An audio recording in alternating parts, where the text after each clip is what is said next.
Okay, so Yellowtail introduced a new approach to wine retailing, and the big question is, did it succeed? Well, if you look at slide number 2, you'll see the results. This became the #1 imported wine, outselling all the French and Italian wines uh, right from the onset. It was the fastest growing imported wine in the history of the U.S. industry. They did get new consumers of wine, people who had not been willing to consider it previously. The jug drinkers did upgrade, trade up, being willing to pay a little bit more money, and the premium wine drinkers began to go down market in order to have, again, better value or have something that would be a sociable drinking option. Now, just as you would expect, there was a lot of criticism from the more sophisticated wine producers, but that soon gave way when the newspapers and the press began advertising this as a best buy value. So looking on to slide number 3, what I want to do now is use this as a way to compare the approach that was taken by Yellowtail with their Blue Ocean strategy versus the conventional way to look at the marketplace. So what does this mean? Well, I want to compare the traditional or conventional logic against Blue Ocean logic. In conventional thinking, what happens is structure defines strategy. Everyone in the industry over many years tends to have the same kind of business model or same kind of structure in approaching the marketplace. And they allow this structure that they have for reaching the marketplace to define the strategic alternatives they have available. With Blue Ocean logic, what you're doing is going for a different or new market, and therefore you allow, or what you have the option to do, which is of high value, I think, is you can allow your strategy to define the structure for your company. Now, look at slide 4. Conventional logic says that the industry conditions are given. That is, there's a certain market size, and what we're doing is trying to make sure we get our share of the pie. With Blue Ocean logic, the industry conditions can be shaped, and that means we can get into a larger market, things that the conventional people might not have considered, like the idea of easy and fun consumption of wine. In terms of a strategic focus, the conventional logic is beat the competition.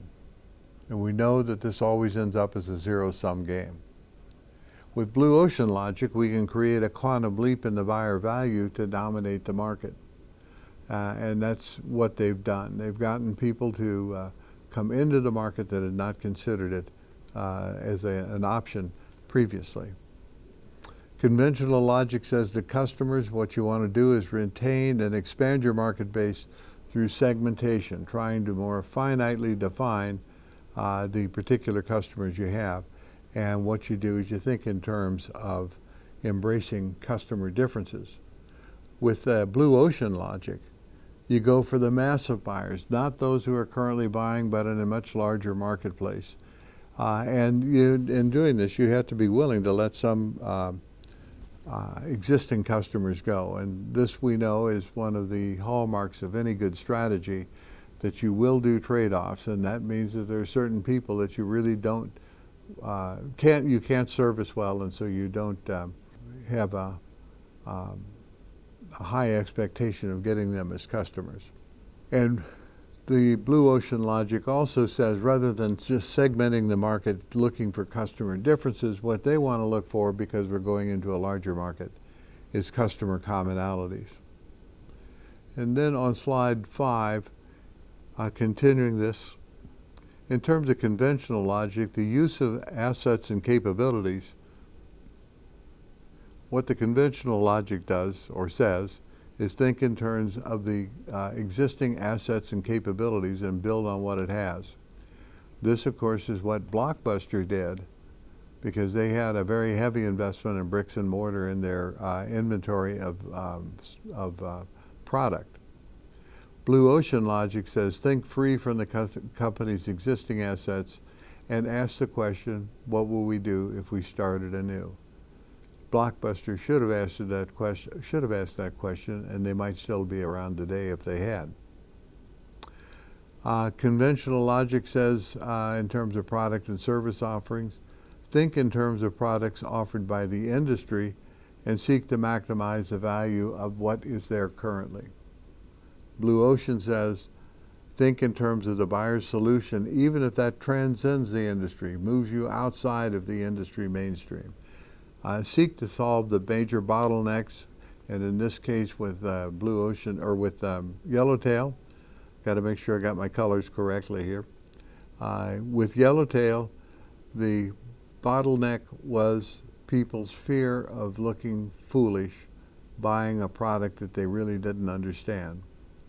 So you seek to solve the buyer's major bottlenecks and chief compromises in using products or services of the industry. And that means they came up with an entirely new product offering.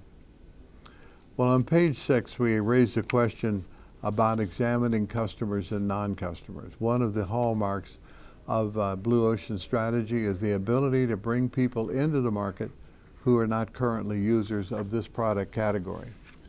And on page, or slide number 7, you can look at how the Blue Ocean authors look at the marketplace. And they say there are really 3 tiers to the market of non-consumers.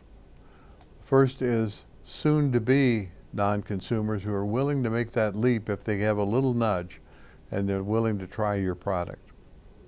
The second tier is refusing non-customers or non-consumers. And these are people who consciously made a decision that they don't want to use your product, either because of the experience of being embarrassed or a bad experience with the taste of the product that they'd purchase. And then the third tier is the unexplored non-consumers, people that never even had wine on their radar.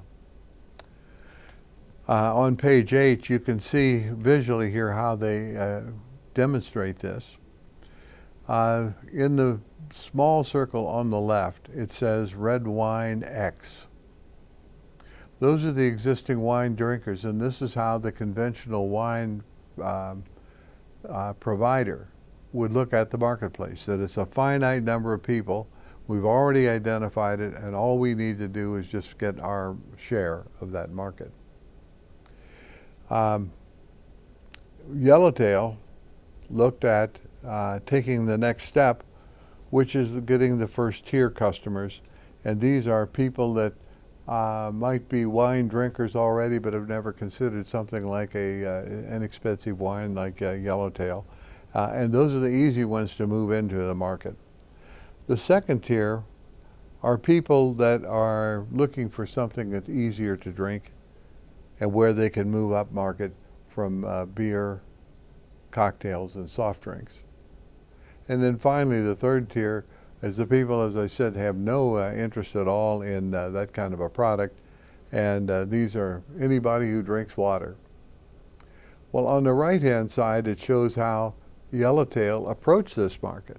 They went after the whole enchilada, not only addressing the needs or the interests of current wine drinkers, but the other areas as well, where people just needed the nudge, where people had been refusers but now might take an option because the reason for their refusal had been removed, and for people who never even thought about wine.